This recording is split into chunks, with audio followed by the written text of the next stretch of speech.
ঘটনা ঘটেছে আমাদের এখান থেকে তো নিয়ে গেছে 7 মে।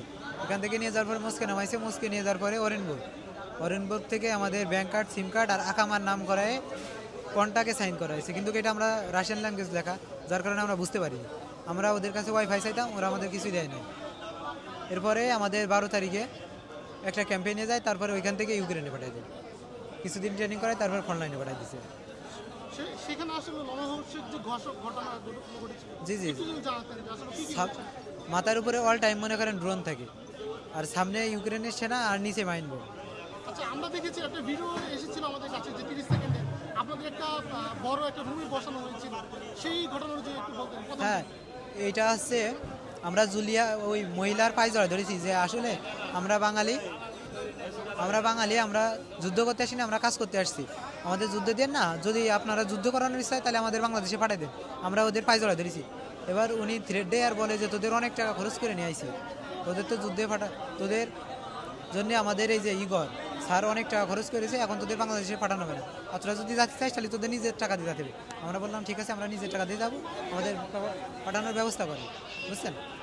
এবার উনি বলতেছে তোদের পাঠানো যাবে না, সমস্যা নেই, তোদের যুদ্ধ দেবে না। ওই যে উনি ইংলিশে বলছে আর কি, যে ডোন্ট সি, জি জি ডোন্ট সি আফতামাত, হ্যাঁ, যে তোমরা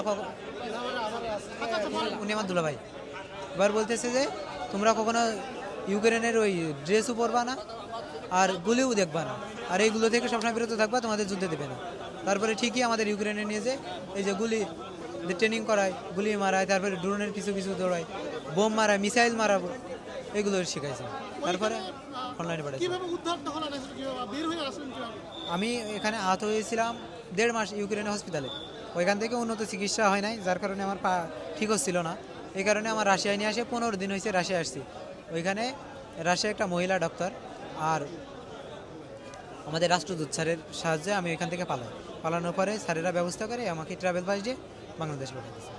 ওইখান থেকে তো আসলে আসাটা খুবই হ্যাঁ, ইউক্রেন থেকে পালানো বা বেরোনো কোনোভাবেই সম্ভব না। এখানে বাইরের কোনো লোকজন ঢুকতে পারে না, সব নিষিদ্ধ। সেক্ষেত্রে আপনি আসলে কিভাবে বের হলেন সেখানে? ইউক্রেন থেকে তো আমার ওরাই নিজেই বেরো করছে, বেরো করে রাশিয়া হসপিটাল নিয়েছিল, আর আমি সেখান থেকে সুযোগ নিয়ে পালাইছি। ওইখানের সবকিছু মিলে ভয়াবহতাটা আসলে কেমন ছিল? এখানে মনে করেন প্রতিটা সেকেন্ডে মৃত্যুর মতন অবস্থা, মানে প্রতিটা সেকেন্ডই মনে হয় যে এই বুঝি মারা গেলাম, কারণ মাথার উপরে ড্রোন আর পাশে সব লাশ। প্রথমে আপনাদের আসলে কি বলে নিয়ে যাওয়া হয়েছিল? আমাদেরকে কাজের বিষয় নিয়ে যাওয়া হয়েছে ওইখান থেকে, ওরা বিল্ডিং কনস্ট্রাকশন, এই যে মাসে 1.5 লক্ষ টাকা বেতন, এমনকি আমাদের সমস্ত ভিডিও নিছিল, এখান থেকে স্ট্যাম্প পেপারেও সাইন করাইছে যে কনস্ট্রাকশন। আচ্ছা, এটা এজেন্সিটা কোন ছিল? জাবালেন? জি জি জি, হ্যাঁ, জাবেলিনুর। জাবালেন। আচ্ছা, এইখানে একজন ছেলে এসেছে